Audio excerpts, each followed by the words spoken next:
Donald Fraser is here. He insisted on waiting to see you.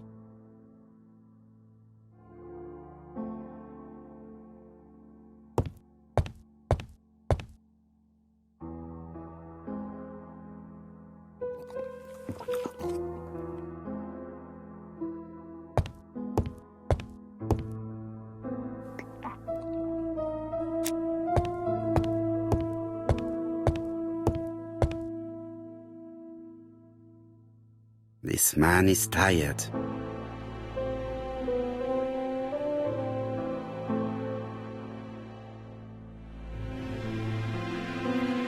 Donald is short of sleep, and it looks as if he didn't even bother to undress before going to bed.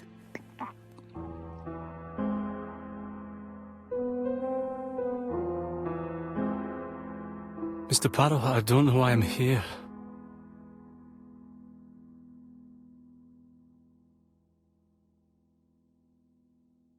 You wanted to talk, and you came to find the only man capable of hearing you. Mr. Poirot, since Betty's death, I've doubts about myself. I don't know what to do. And I keep having a horrible dream 3 nights in a row.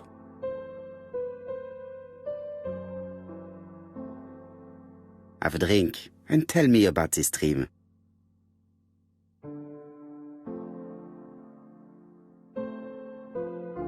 It's always the same. I'm on the beach with Betty. I grab her round the throat, and I squeeze, and squeeze until she's dead. Her head falls back, and I see that it's no longer Betty. It's Megan's face. Have you seen Megan Barnard recently? Yes, our grief has brought us together. I never really knew her before. She's really quite a remarkable girl. But I would never tell her about my dream. Why not? Is it her you are attacking in your dream? No, it's Betty. And once Betty is dead, it's Megan's face that appears in its place. Very interesting. Let us now try and get our brain cells to work.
Mr. Fraser, I think that the real meaning of this dream is that you are in love with Megan Barnard.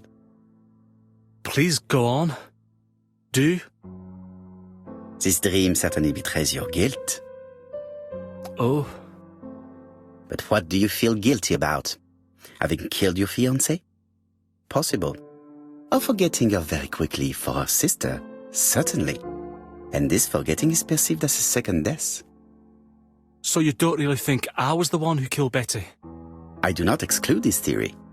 I am simply saying that I do not need to know that fact to explain your dream and your guilt. Thank you for being frank, Mr. Poirot. You've helped me a great deal. I'm going back to Bexhill. I'll not take any more of your time up.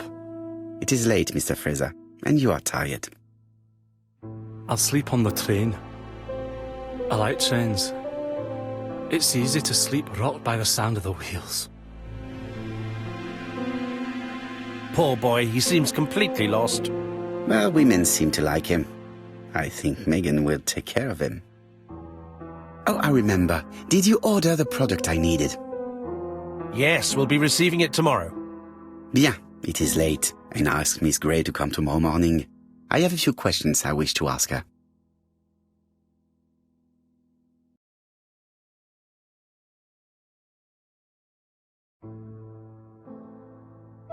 Mademoiselle, I asked you here in order to answer a very important question.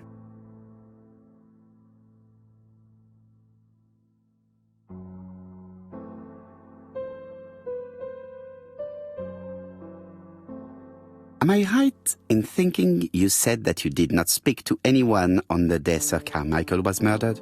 It's the absolute truth.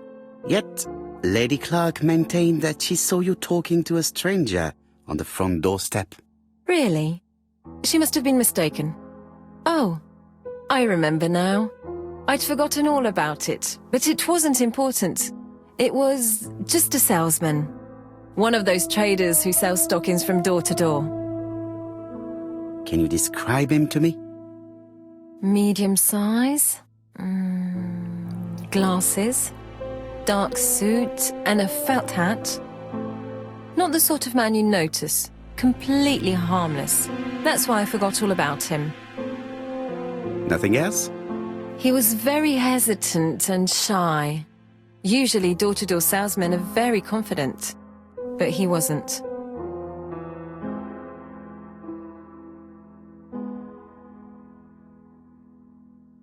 Mademoiselle, the circumstances of your departure do not appear very clear.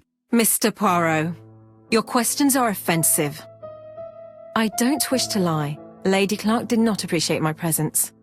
And Franklin cannot go against the wishes of a sick lady. He is a good man, and he worries a great deal about his sister-in-law. I noticed that you left some personal belongings behind at Churston.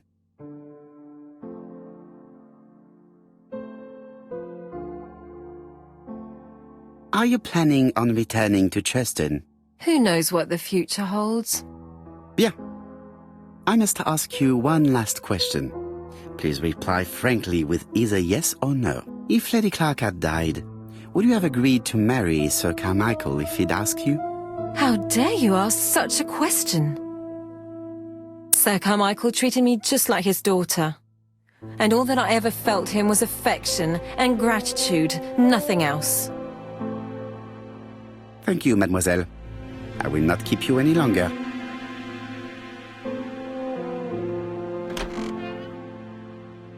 I met Thora Grey on the stairs. Her cheeks were ablaze, and she appeared to be deeply hurt. Poirot, have you offended the poor girl again? Do you have good reasons for accusing her? I accused her of nothing, Hastings. I simply asked her an important question she did not answer. Let us see if we can answer it for her. Let us now try and get our brain cells to work.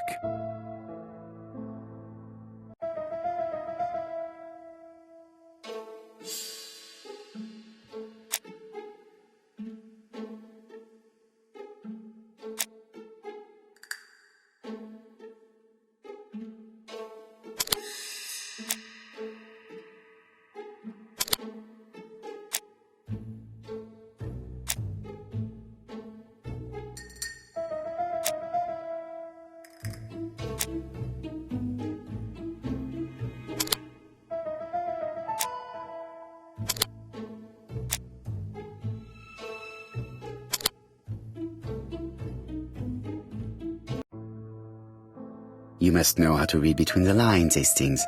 When Sir Carmichael refers to paternal affection, he is lying to himself. Read this engraving on the brooch. A dark dragon for an angel with glossy hair. These are the words of a lover, not a father. Lady Clark was not wrong. What if Sir Carmichael had fallen in love with his secretary? That doesn't mean that she forced him to do so. True, there are extenuating circumstances. She is a penniless orphan. But she is calculating. Just look how she avoided it when I asked if she would have married Clark. I see. You think she seduced Sir Carmichael for her own gain, and that now she is doing the same with his brother. Poirot, your world is a very dark place. Do not get carried away, mon ami. We have another more important matter to settle. Really? Yes, would you believe that Miss Grey taught me something new? Let us now try and get our brain cells to work.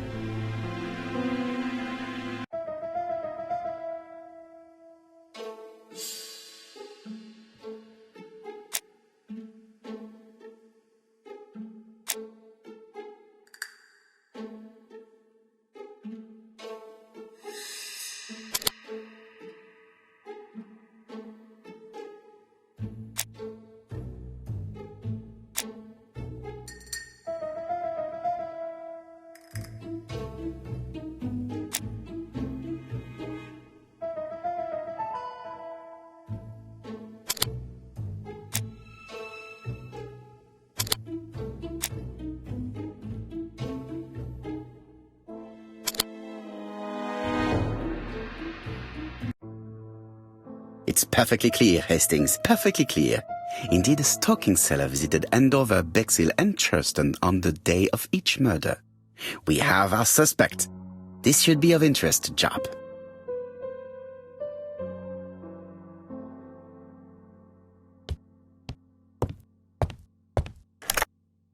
Chief Inspector, we are looking for a stocking salesman.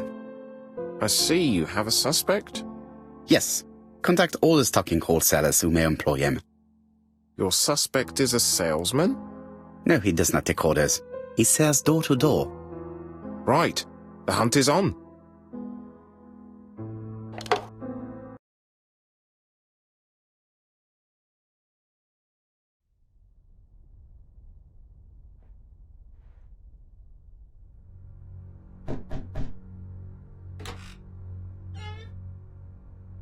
Are you leaving, Mr. Cust?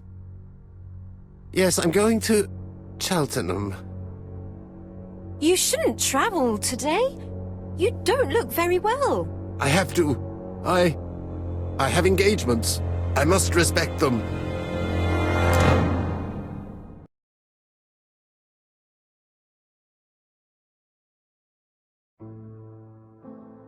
Can you get the post, Hastings? And why don't you go and get it yourself? Très bien. What's going on? I've never known Hastings to be so disagreeable.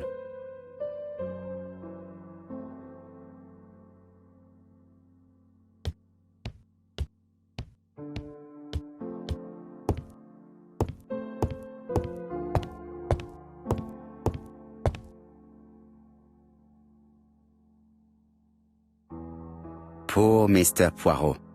I'm quite sorry for you. If at first you don't succeed, try again. We've a long way to go still. Typery? No, that comes later. Letter T. The next little incident will take place in Doncaster on September 11th. So long. ABC. I should compare this letter with the one on my desk which I received earlier to see if it does indeed come from the same person.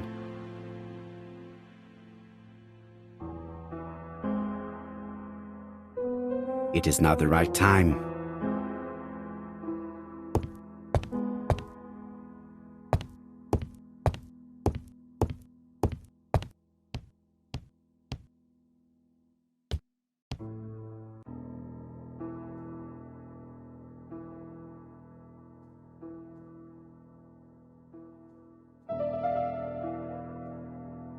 Let us examine this more closely. Certain characters in the two letters may have similar defects. Yes, this I is weird. Right, let us compare this with the other letter. Yes, the I characters in the two letters do indeed have the same defects. I have to find some other similar defects to confirm my theory. Yes, the A appears to be quite unusual. Right, let us compare this with the other letter. That's right, the A characters in the two letters do indeed have the same defects. I have to find some other similar defects to confirm my theory.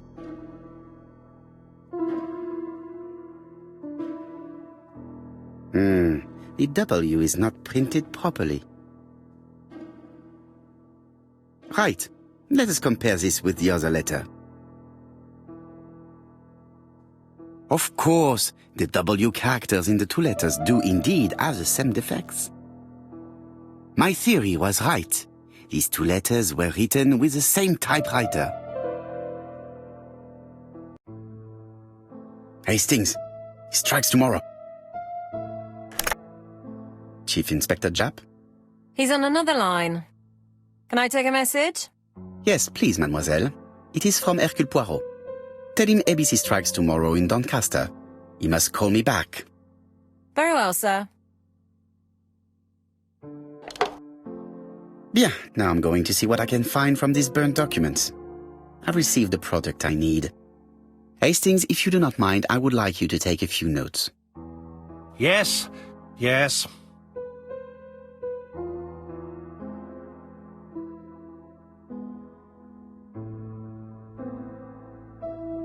I've finished with this subject. I've finished with this subject.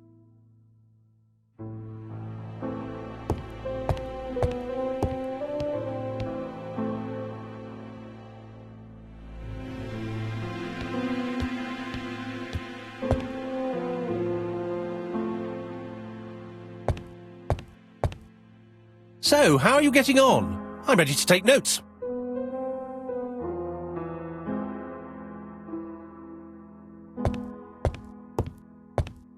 Now, down to work.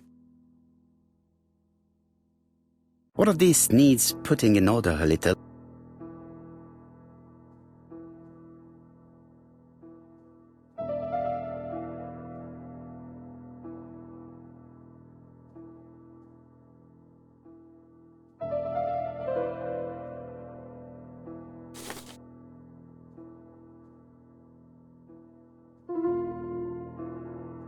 This piece should be placed here.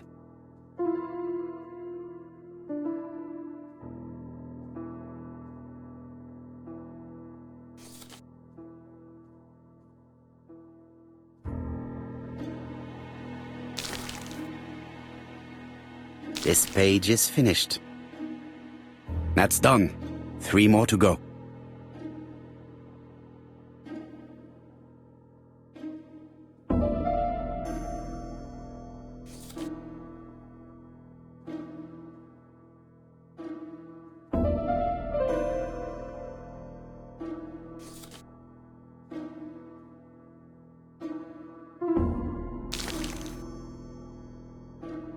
I think that this is right. This page is finished. And that's 2 done. It's easier than I thought.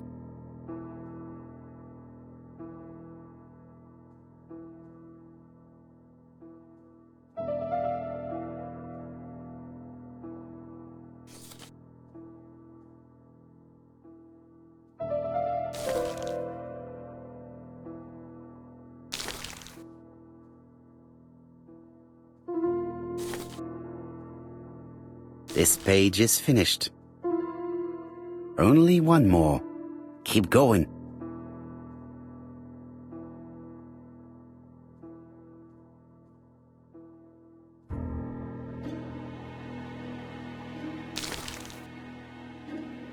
This page will be reconstructed in a flash. It's so simple. This piece should be placed here. This page is finished. All the pages are reconstructed.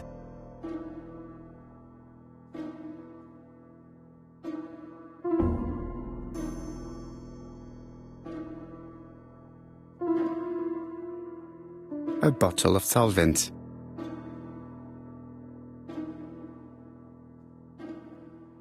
A dry cloth.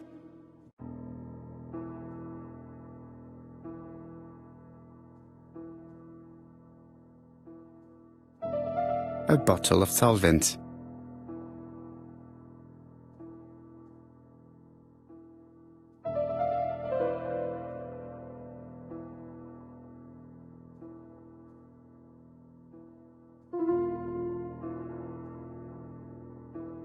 A dry cloth.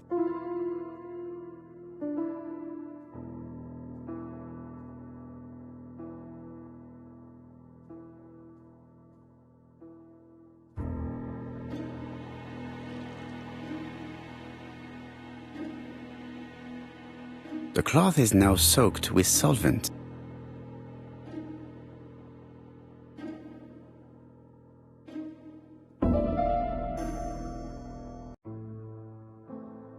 Got it! Make a note, Hastings, make a note. Mrs. Alisasha, shop owner in Andover. Tracheitis, hemoptysis, prescribed laudanum. I got it. Look.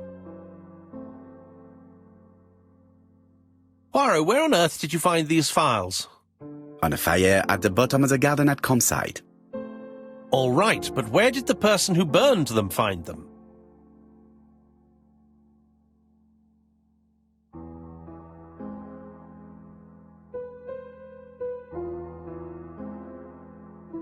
Alice Asher, shopkeeper in Andover. Tracheitis, hemoptysis, chronic cough with loss of blood. Prescribed laudanum-based cough medicine. Betty Barnard, waitress in Bexhill. Chronic bronchitis causing dysphonia. Advised to stop smoking. Alexander Bonaparte Cust. War wounded, mustard gas and head trauma. Pulmonary emphysema. Hemoptysis. Coughing fits with blood. Suffers from absences and amnesia. Dick Dudley Dunbar, owner of the Black Swan Hotel in Doncaster. Asthmatic, heart disease, heart condition. Let us now try and get our brain cells to work.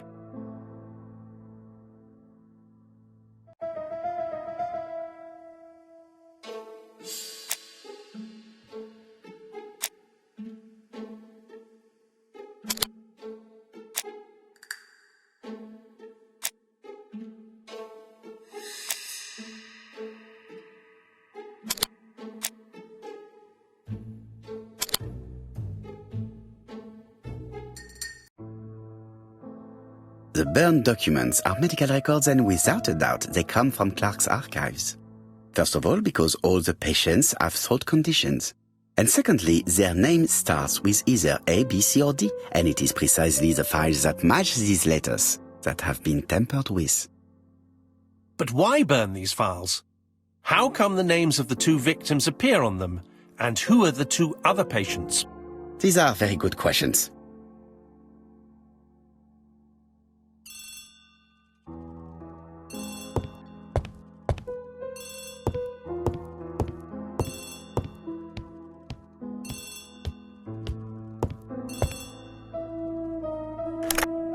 Hello, Poirot? Any news, Chief Inspector? You wanted a stocking seller? We have one. Reported by his landlady who thought he was behaving suspiciously. He has the most unbelievable name.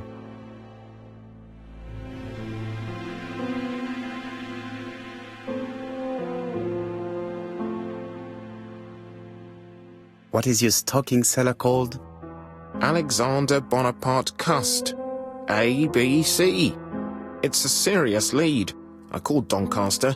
A person matching Cust's description has been seen at the station. He got off the train from London, but after that, nobody knows where he went.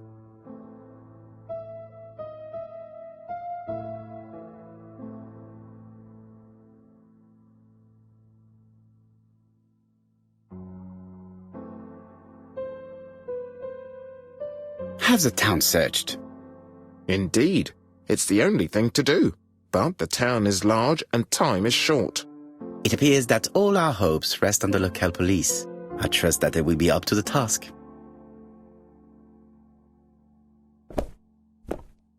Something is bothering me. Can you reread the burnt documents? Look at the fourth file. Dick Dudley Dunbar, Black Swan Hotel, Doncaster. Mon Dieu, Hastings, bien sûr. It's the fourth victim. We must warn Mr. Dunbar immediately. I'll call the Black Swan. Hello, the Black Swan. Ercule Poirot here. May I speak to the owner? Speaking. Dick Dudley Dunbar. How can I help you? Is there Mr. Cust among your guests? He arrived today. Shall I call him for you?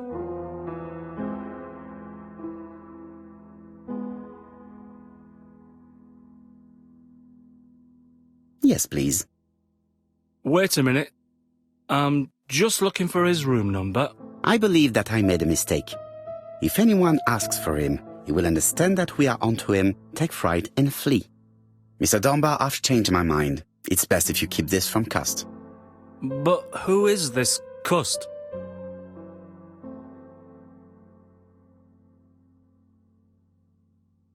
A crook. A crook? He seems such a decent chap. Do you think that Cust might be dangerous? Oh, I do hope you're wrong. He seems so harmless, you know. Oh, yes, completely harmless.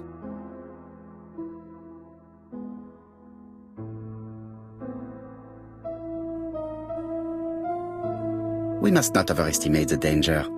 After all, we are not absolutely sure he is guilty. What should I do? Watch him. If he leaves the hotel, watch where he is heading. I'll call the police in Doncaster immediately. When they arrive, keep out of the way. Oh, indeed. I shall keep out of the way. I have a bad heart, you see, and a big shot could kill me. Thank you for having warned me. Hello, Poirot. We have some good news. The police in Doncaster have caught our man at the Black Swan Hotel. They're sending him here by train. While we're waiting to question Cust, we could search his room in London. Where does he live? The Marbury Guest House. I'll see you there. Yes, but start without me. First of all, I have to sort out a few details for Cust's transfer. I understand. À bientôt. Hastings, we are making good progress. Please go and search the room of our number one suspect. With pleasure. I did have a dentist appointment, but I'll cancel. The dentist.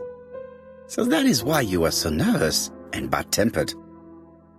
A visit to the dentist is never an enjoyable prospect. But an unavoidable one. Go to your appointment, Hastings. I will manage on my own.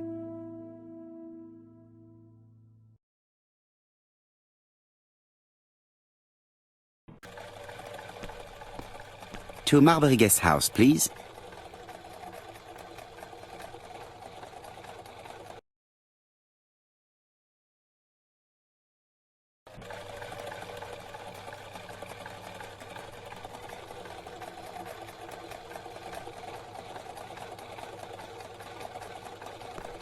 Marbury. There is a very pretty village by this name, in Cheshire.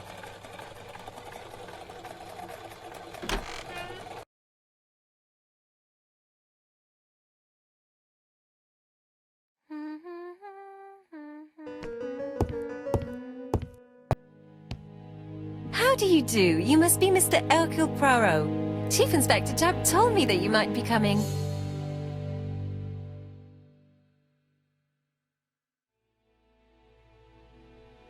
Madame, you may be of valuable help to me. It would be my pleasure to help you. Will there be some journalists there as well?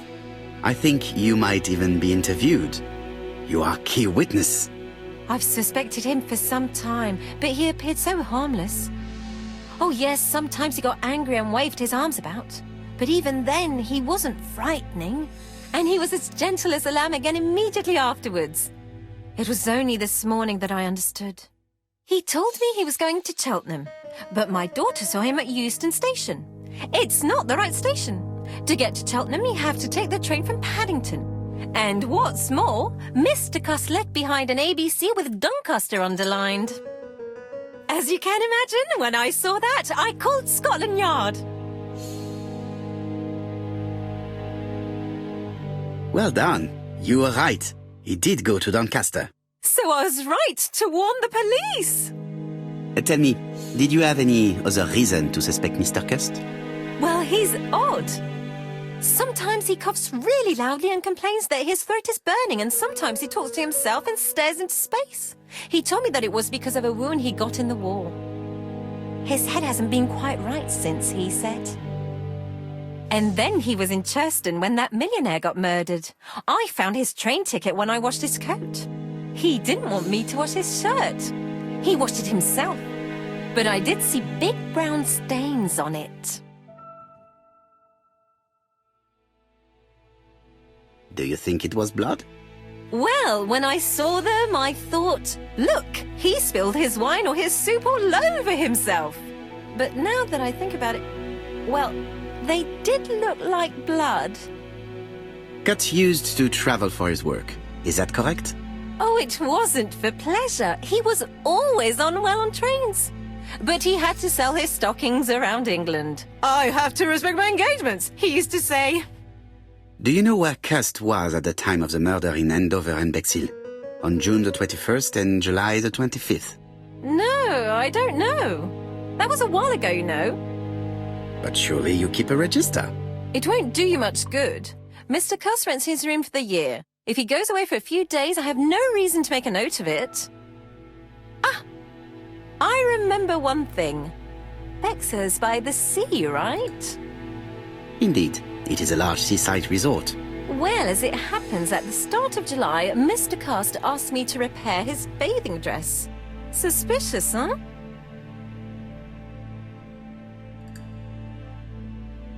Very interesting. Please continue. I also forgot to say that he started buying newspapers that talked about the case.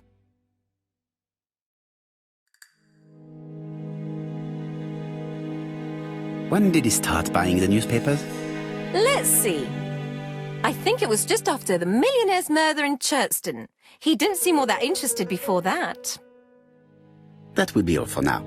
I'm going to take a look at his room. Take the key on the counter.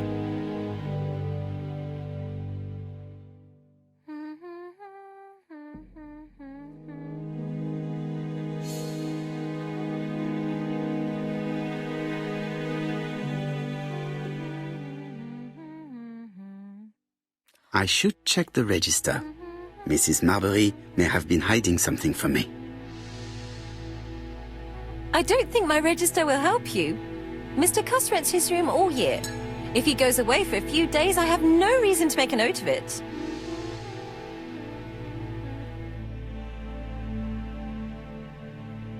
The truth is becoming apparent, and I have something to say to Mrs. Marbury.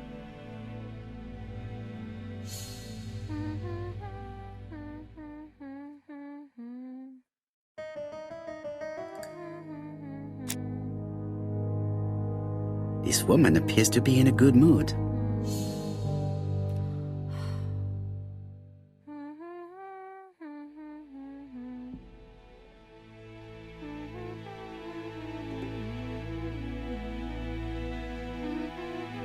Mrs. Marbury is in a good mood. She is working very precisely in producing incredibly thin peel.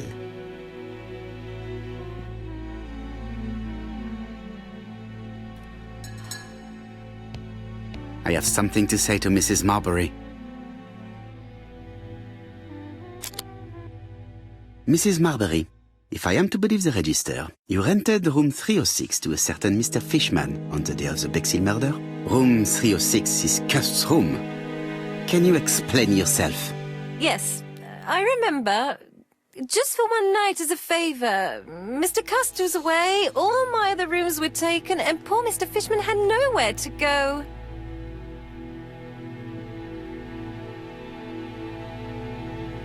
It doesn't matter, provided that you remembered to change the sheets. Oh, do you think so?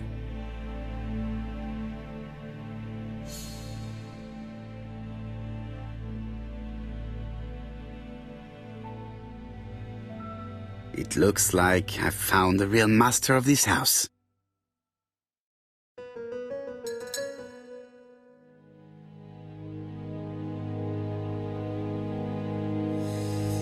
There is no need to worry about the household cat.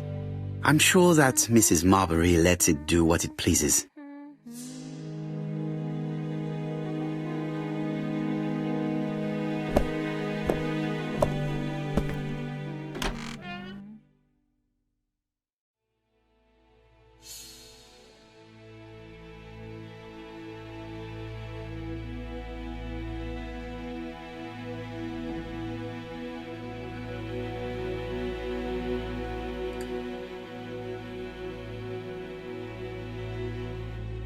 The Bexhill Daily paper, dated from the day of the Bexhill murder. Most probably the bathing dress repaired by Mrs. Marbury's expert hands. All the main articles referring to the ABC case are here, from the Chertston murder onwards. Nothing before that date. Trousers, white shirts, Everything has been washed very well.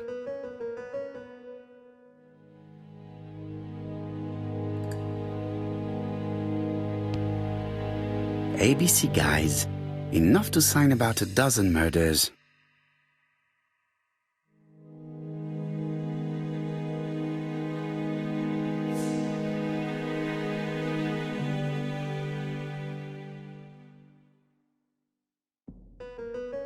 Laudanum Cameron's Chemists.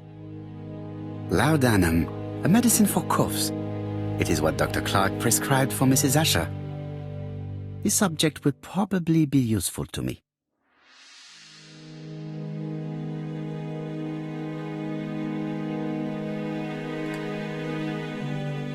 Diethyl barbituric acid, Johnson Company. I know this medicine. It is a powerful sedative. This subject would probably be useful to me.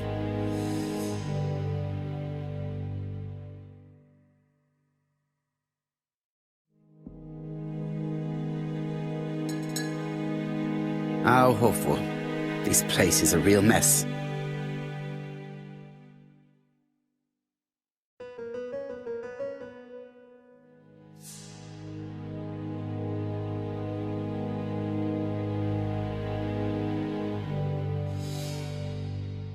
The least we can say that Mr. Cust is not very concerned about order and balance.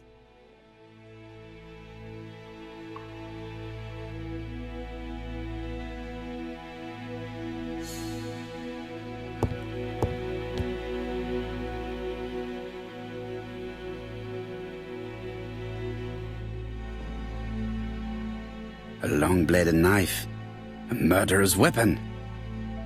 This subject would probably be useful to me.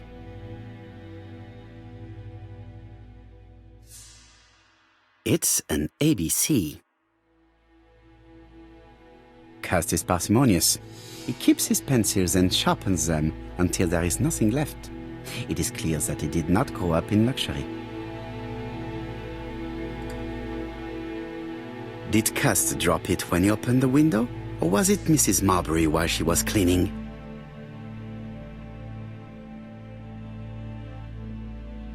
John Milligan, Managing Director, Silky Legs, Frederick Street, Leicester. To A.B. Cust, Marbury's Guest House, 1935, May the 21st. Dear Sir, further to our letters dated 5th and 10th of the month, we confirm we are you as door-to-door salesman, according to the conditions stated in our previous letters. We will send you the articles by mail and also a Redfield typewriter you will be using for every business letter. Regarding the schedule of your rounds, please do as following. June 21, Andover. Arrive by train the 20th in the evening and get a room at Station Hotel. Start your turn in the north part of the town. This letter establishes that Cust went to Andover, but the ink has hidden the destinations of his other trips. I know from Mrs. Marbury that he went to Charleston. I just have to show that he went to Bexhill, and I will have proved that he was present at all the crime scenes.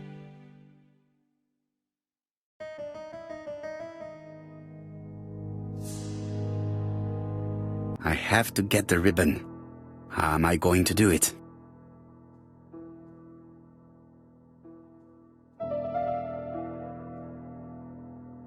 The ribbon is jammed. I have to start by freeing it.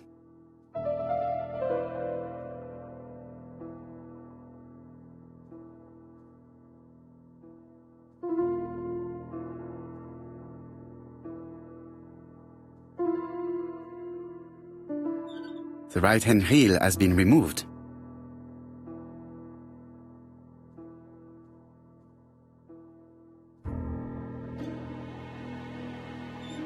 The left-hand heel has been removed.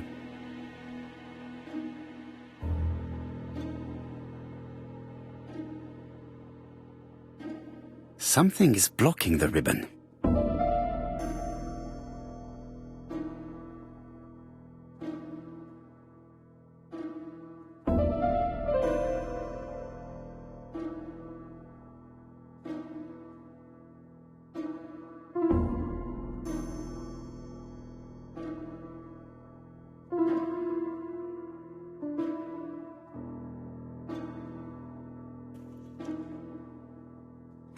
And here is the ribbon. Let us see if it was indeed used to write the letters sent by ABC. I only need the ink ribbon for my inquiry. I will let Jack clean the keyboard if he wishes. All the letters announcing the murders were written on Cust's typewriter.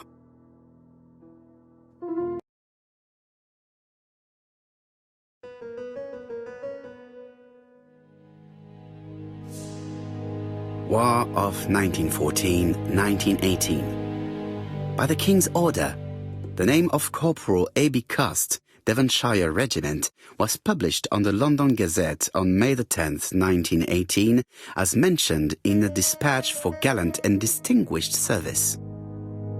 An army dispatch, wounded on the Somme front, victim of a gas attack. Corporal Cust greatly deserves his distinction.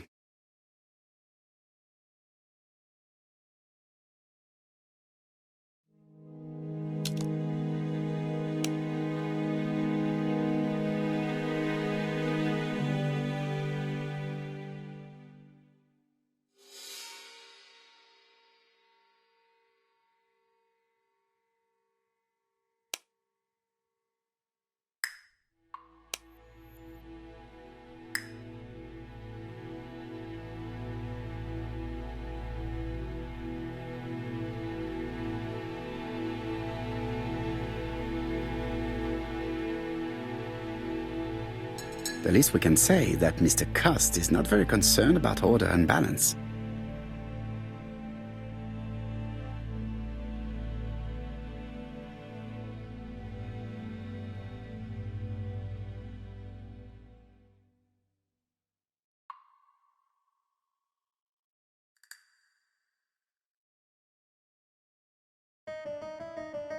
It's closed.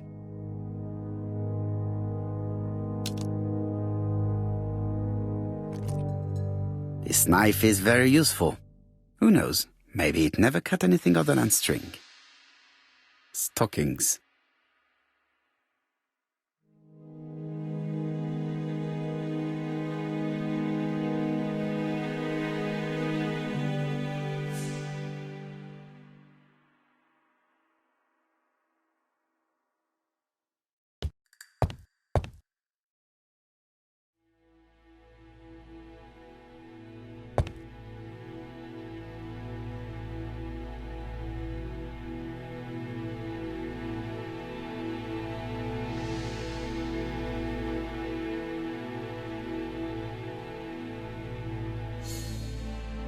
ABC guys, enough to sign about a dozen murders.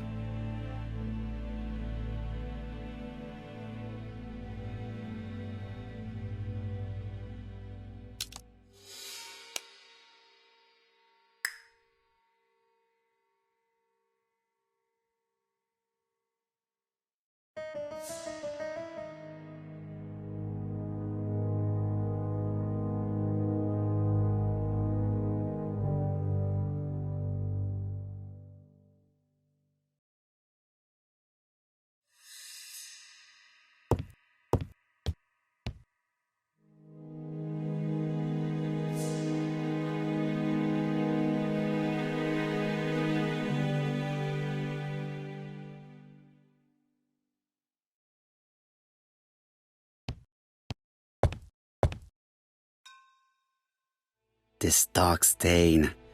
It could be blood, but goodness knows how long it has been there. Let us now try and get our brain cells to work.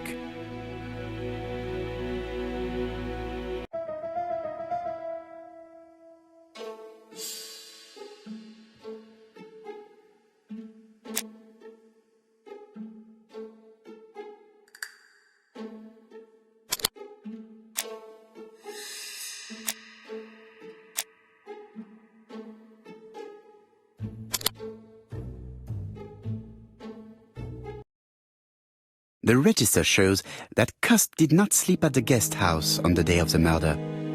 Where was he? Bexhill. The Bexhill paper reveals it. Cust bought this newspaper in Bexhill on July the 25th. No use continuing the inspection of this room. I've seen all there is to see.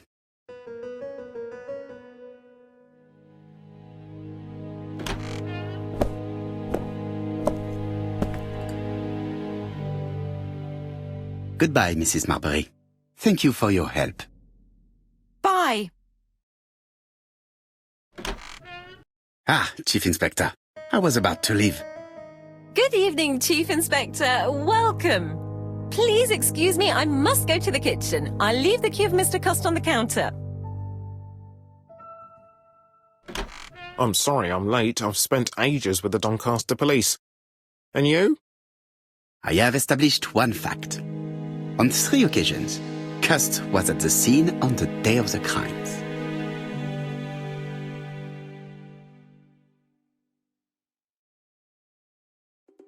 I had best talk to Jap. I've listened closely to what you have to say, Poirot. For me, there's no doubt Cust is guilty. Do you have any element that might prove the contrary? That is what we're going to look for. Let us now try and get our brain cells to work.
The evidence against Cust is overwhelming. His presence at the scenes, the knife, the blood-stained shirt, the ABCs in a box.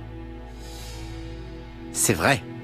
However, the blood Mrs. Marbury saw on Cust's shirt may have been his own. According to his medical records, he suffers from hemoptysis. The murderer cut Sir Carmichael's throat from behind, and the blood spurted outwards. You would expect the murderer's shirt to be stained on the sleeves, not on the buttonholes. Yet we see quite the opposite. You would expect the murderer to keep the newspaper articles about his crimes. But Cust's collection starts in Частному, as if it discovered the case rather late. I agree it's troubling, but it doesn't change my mind. There's small details that we should be able to clear up by questioning Cust. When can we talk to him? Doncaster is sending him to us on the first train. Are they questioning him already? He says he can't remember a thing.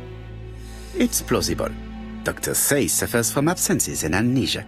Mrs. Marbury has confirmed this. He may have done the murders in an altered state. A familiar situation. It's not enough to clear his name. Dr. Thompson insisted that even if you don't know what you're doing, you never commit a murder without wanting to. Très intéressant. I shall remember that. Right. I'll go and examine the suspect's room. Chief Inspector, I took the liberty of removing a few clues to examinatum. All right, we'll discuss them tomorrow. In the meantime, I'm going to see if you've missed something.